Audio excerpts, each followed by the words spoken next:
Aujourd'hui, c'est une compétition de sapeurs-pompiers, donc Survival Challenge. L'objectif, voilà, c'est de travailler autour de la sauvegarde opérationnelle sur différentes épreuves et de s'affronter à d'autres équipes au niveau national.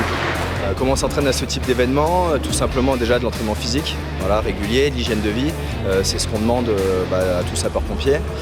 Puis après voilà, c'est la collaboration entre collègues, voilà, se retrouver régulièrement pour travailler tout ce qui est technique lié au milieu sapeurs-pompiers. C'est un challenge et on va mettre en place différentes épreuves. Une épreuve de sauvetage de sauveteur dans un appartement reconstitué. On simule un sauveteur égaré qu'on doit aller chercher, donc il est égaré mais il est aussi inconscient, donc il faut aller le chercher et l'extraire.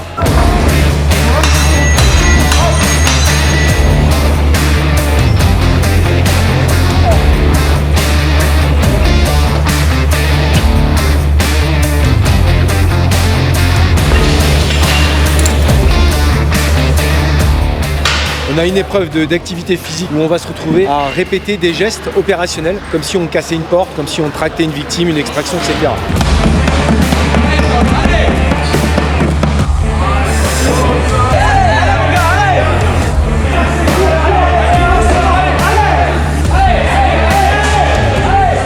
On a une troisième épreuve qui est l'autosauvetage, dans un outil qui s'appelle le PAFARI. Le sauveteur doit s'engager et sortir du mauvais pas dans lequel il s'est mis. Et la dernière épreuve, c'est celle qui est derrière moi, c'est l'épreuve de Denver Drill. En 1992 aux États-Unis, un sapeur-pompier américain est tombé dans une pièce avec une petite fenêtre et en fait on reproduit cette expérience. Aujourd'hui on a 40 équipes de 3 sapeurs-pompiers qui viennent de toute l'Europe francophone. Belgique, Suisse, Luxembourg et France bien sûr.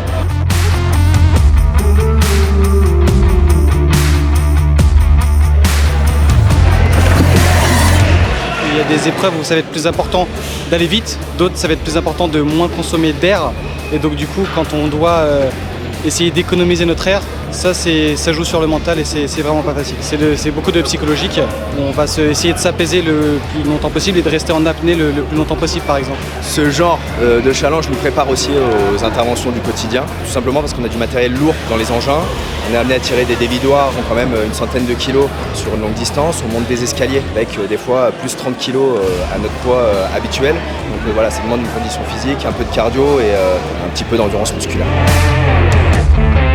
La difficulté de travailler dans le noir, c'est la perception de l'environnement. Dans 10 mètres carrés, ça paraît rien, mais demain vous êtes dans votre chambre, dans un lieu que vous connaissez, vous allez vous retrouver très facilement. Demain, je vous laisse dans 10 mètres carrés, dans un endroit que vous ne connaissez pas, avec du matériel, du mobilier que vous ne connaissez pas. C'est très facile de se perdre et de perdre l'orientation. Donc le toucher est important, l'ouïe est importante. On utilise dans ces moments-là toujours un fil conducteur vers la sortie pour pouvoir sortir en cas de problématique. Le sauvetage du sauveteur, on y pense forcément. Heureusement pour les sapeurs-pompiers, ça n'arrive pas souvent. On l'enseigne dès le début en fait, dans la profession, parce que si jamais ça doit arriver, on doit être prêt dans n'importe quelle circonstance, on doit savoir quoi faire à n'importe quel moment. Voilà.